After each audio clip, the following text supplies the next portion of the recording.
Separation by external force field gradients are also common.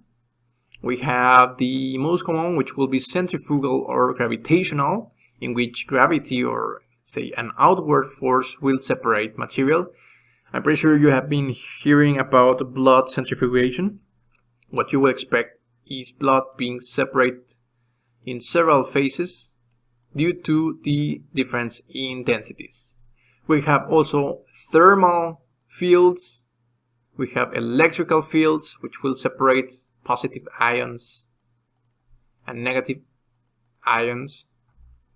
We have, what else? Magnetic fields and so on. These are applied in specialist cases to liquid or gases in the feed. I will even say solids. I don't know why I didn't include it here. With electrophoresis being especially useful for separating proteins by exploiting the differences in electric charge and diffusivity. Well, this is essentially electrophoresis. You have a material which is either positively charged. If this is positively charged, will go to the negative side. If this is negatively charged, will go to the right hand side.